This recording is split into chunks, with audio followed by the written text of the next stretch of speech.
Hello, welcome to Biology for You.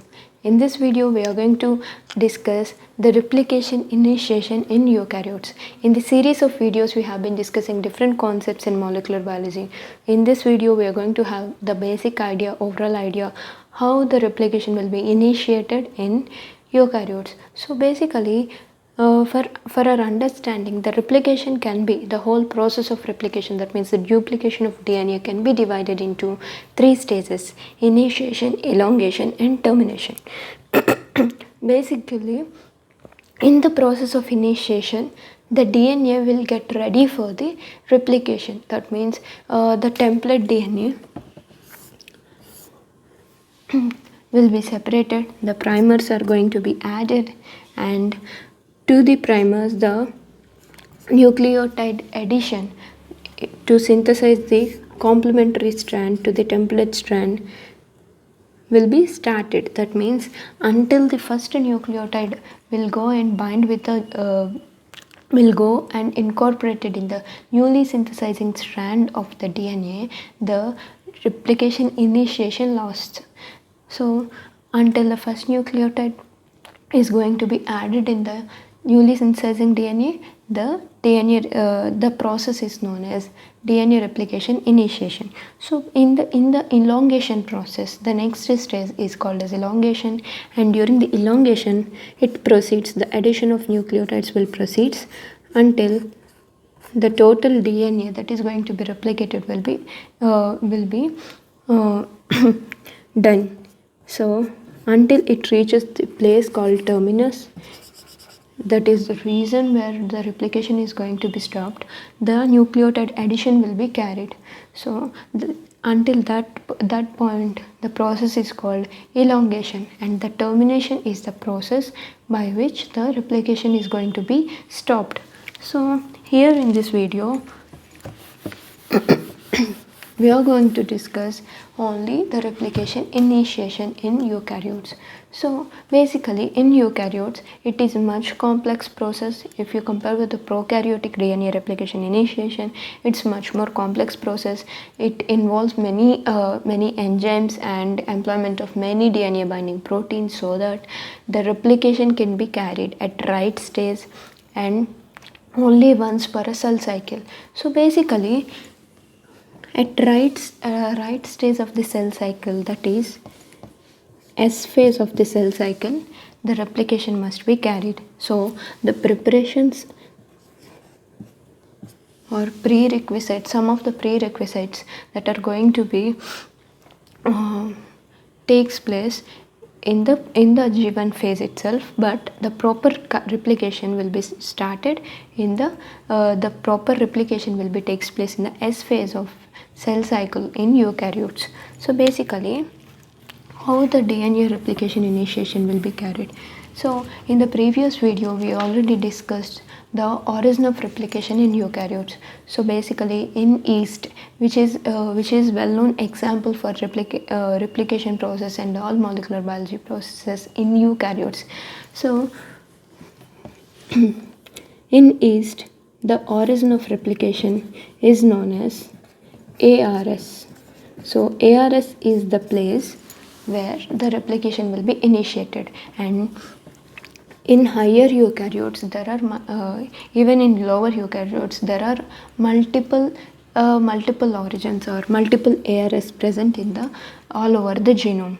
So this ARS will be triggered for the replication initiation process by binding with the initiator protein. So basically in eukaryotes, the initiation, the first protein that is going to be bind with the DNA to get to starts its replication is known as origin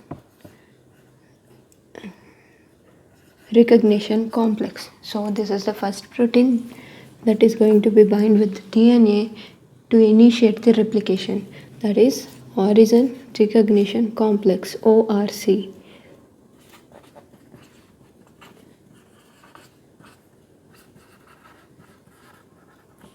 So this origin replication complex is a heavy protein that is 400 kilodaltons molecular weight, and it is the first protein which binds with the ARS. So here let us consider it as a ARS, or autonomously replicating sequence, or the origin present in the eukaryotic cell. So this is the ARS, or autonomously replicating sequence in the eukaryotes. So this origin recognition complex will go and bind with the ARS position in the DNA. So this is basically bind with the DNA and cooperative phenomena. That means multiple copies of ORC protein will go and bind with the DNA. So it forms a complex, so that because of the binding of ORC with the ARS region in the DNA, the localized unbinding will takes place, so that the other proteins will come and bind with the DNA as well. So two other proteins which follows the ORC are CDC6 protein. So CDC6 protein is known as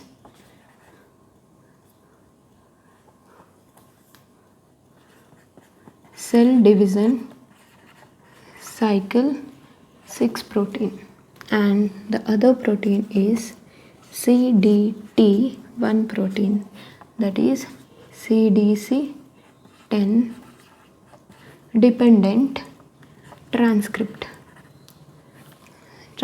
1. So basically CDC6 and CDT1 are the proteins which follow the ORC to bind with the origin. So likewise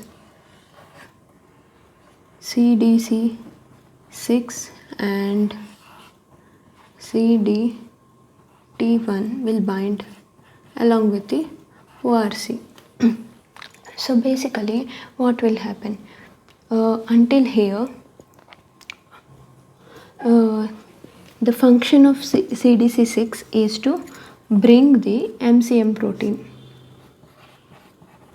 and the function of CDT1 protein is to make the DNA conformational changes in the DNA, so that the coming MCM protein will go and bind with the DNA. So this is the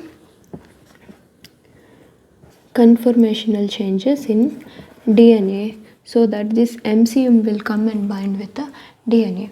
So basically what is MCM here? So the next protein that is going to be attached with the DNA where the replication need to be initiated is the minimum chromosome maintenance protein. So this is an hexamer of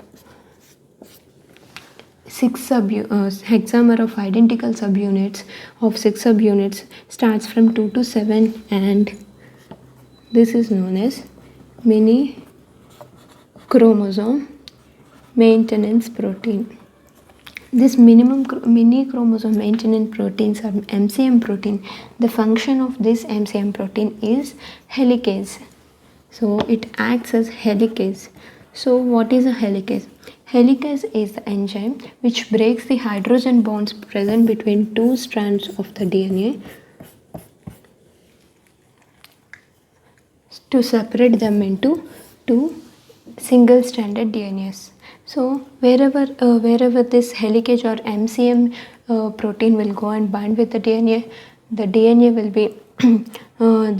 will be separated or denatured into two single strands, so that the replication can be initiated.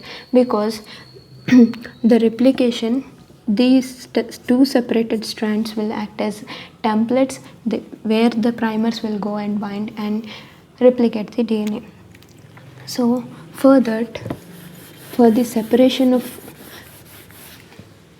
strands by breaking hydrogen bonds, it requires energy. So it takes the ATP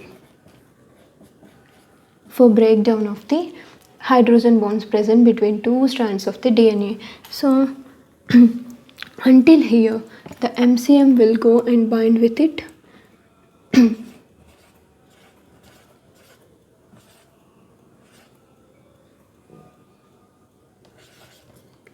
So the MCM protein will come and bind with the DNA at right position But what will happen? Until here, it is known as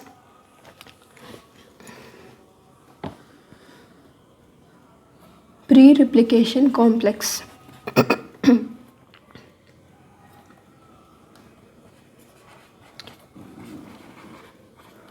So until here, until MCM 2 to 7 will go and bind with the DNA, it is known as pre-replication complex. But here the MCM is actually not active, and this is the place where these things are takes place during the G1 phase of the cell cycle. So until here it ends the G1 phase, and later the cell cycle will proceed to the synthetic phase or S phase, where the actual replication will be carried. So this is the preparation of the cell for a replication event. So there are two proteins which are important for the G1 to S transition of the cell cycle, because even only in the S phase of cell cycle the DNA replication will be carried. So for that, the proteins important are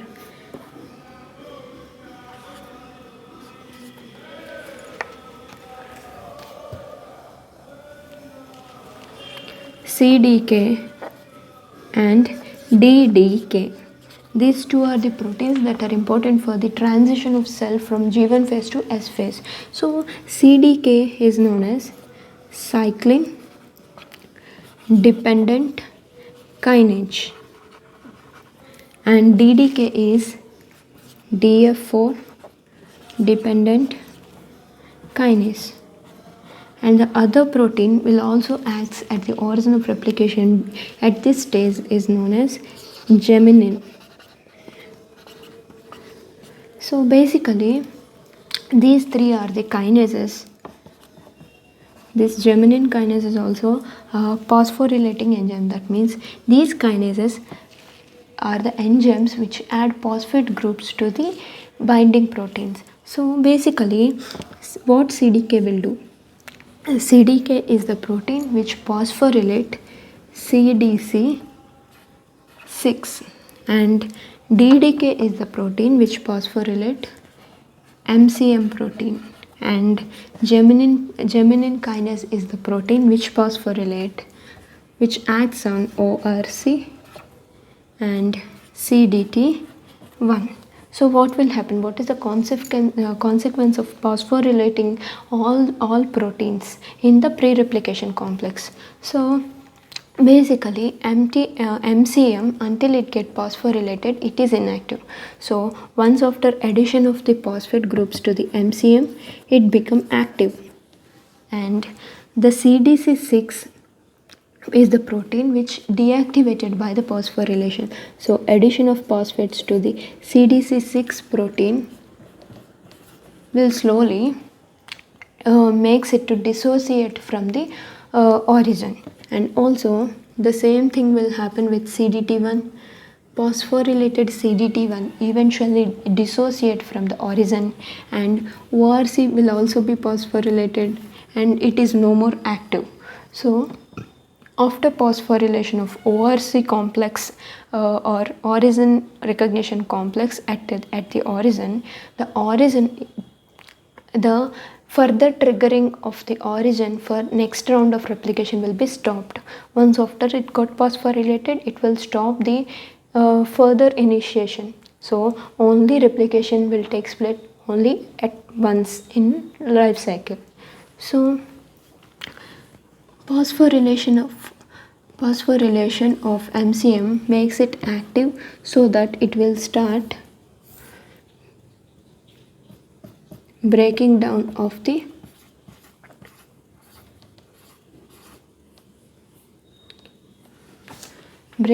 hydrogen bonds present between the two strands of the DNA, so that two separated strands will be formed, and it will also brings the other proteins to make something called CMG complex. So basically, what are the components of CMG complex? So in CMG complex, C stands for CDC 45 and G is GINS and M is stands for MCM 227. So this MCM protein, that is mini chromosome maintenance protein, which also acts as helicase, will also binds with CDC 45 and GINS protein to make CMG complex. So this is also known as initiation complex.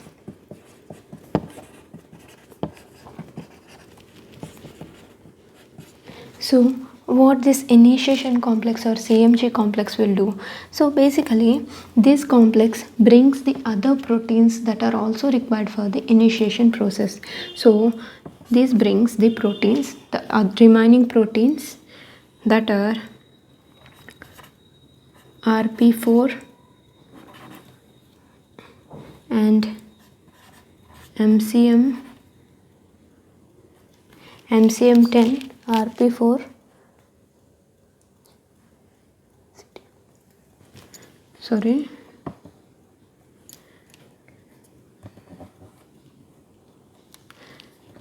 RPA, MCM and the CTF4.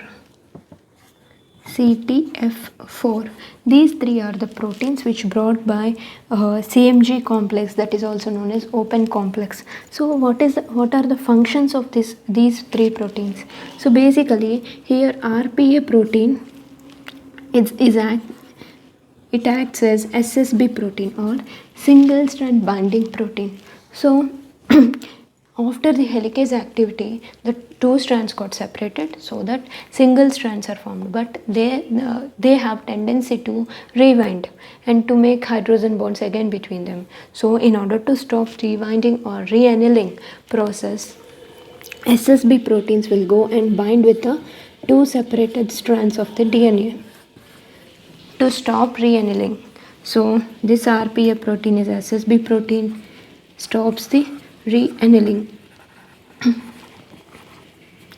And the other proteins basically they brings the remaining proteins which are required for the further processes. So the next proteins that are going to bind with the DNA are DNA alpha, so polymerase alpha.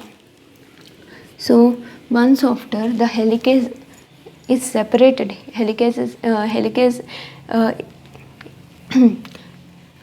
helicase degrades the DNA, that means denatures the DNA, two separate strands are formed and RPA protein will go and bind with the two separated strands to stabilize them. Then after, the primase will go and bind with the DNA to produce primers. So basically the primase is the protein which associates with the polymerase alpha. So alpha polymerase and primase. So this complex which is brought up by CMG complex, these three proteins will be brought, that RPA, MCM and CTF4, and RPA protein acts as the single strand binding protein, and MCM and CTF4, these two proteins will bring the polymerase alpha as well as the primase. So polymerase alpha always associates with the primase and it helps to produce the primers. So the primers will go and bind with these with the complementary strands present in the DNA, and here polymerase alpha, what it will do, the primase will synthesize the primers and polymerase alpha will add initial nucleotides, that means few nucleotides into the complementary strand. So the first nucleotides, very few nucleotides are going to be added incorporated into the newly synthesizing chain of the DNA to synthesize two complementary strands. So once after this polymerase alpha started or initiated the DNA polymerization, then the next protein that is going to be added is the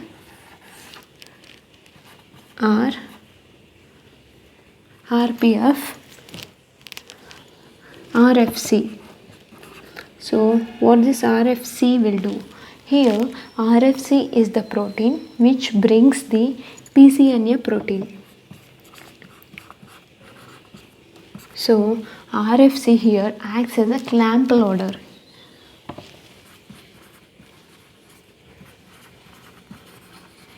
So here what will happen?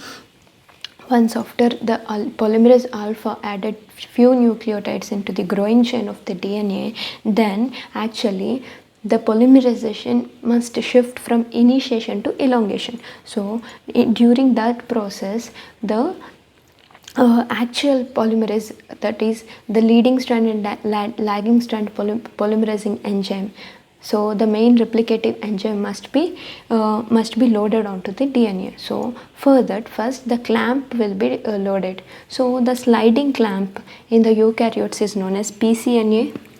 So this is the sliding clamp. So what is the function of sliding clamp over here? So sliding clamp is the protein which holds the DNA, two strands of the DNA, so that it will also holds the main replicative core enzyme, so that this core enzyme will not dissociate from these two strands. So this sliding clamp will be associated with the DNA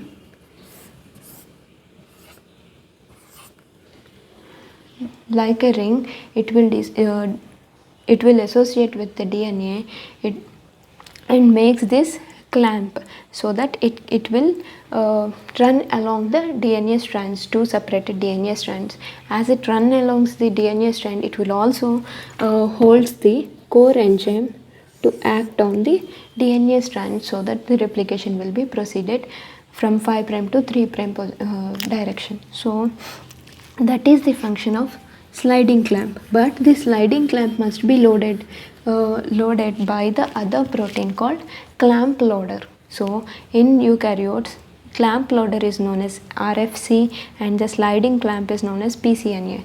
So the sliding clamp is loaded, as the clamp loader brings the sliding clamp to load on the DNA, and later the core enzyme will also come and bind with the DNA, so that this core enzyme will start the replication elongation. That means the extension of the nucleotide addition until the termination occurs. So the incorporation of new dNTPs into the growing chain of the DNA will be carried by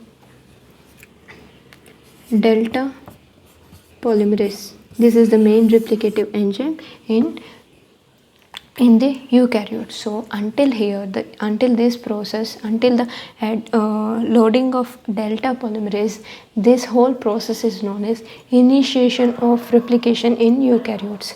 So here we discussed what are the first proteins that are going to be added and what is the pre-replication complex, and once after pre-replication complex is formed, how the cell will be transformed from G1 phase to S phase and what are the proteins responsible for it and how this CDK, DDK and geminin kinases will help the cell to transform from G1 phase to S phase, and how they can activate MCM or helicase to start working on the DNA, and how they will deactivate CDC6 and ORC and CDT1 protein, so that the initiation will not happen again for one cell cycle, then how this MCM will form CMG complex. So it acts as initiation complex and start the process of replication by its helicase activity, and it also brings the other proteins called RPA, MCM, and CTF4. So here RPA acts as SSB protein and it stabilizes the separated strands so that the primase protein will go and bind with the DNA to produce two primers, and alpha polymerase will act on DNA to add initial DNTPs into the growing chain of the DNA or the complementary strand to initiate the complementary strand synthesis. And then once after alpha polymerase added few nucleotides into the newly synthesizing DNA strand, the clamp loader will come and they load the sliding clamp onto the DNA called pCNA protein. And once after the sliding clamp is loaded, it helps the main replicative enzyme, that is polymerase delta, to not to withdraw from the replication until the replication process will be finished. So here, because of the action of sliding clamp, the main replicative enzyme, that is polymerase delta, will get high processivity. It will not simply dissociate from the DNA until the process must be finished. So this is all about the replication initiation in eukaryotes. Hope you understand this concept, and if you like, share and subscribe to my channel and press bell icon for the further notifications. Thank you.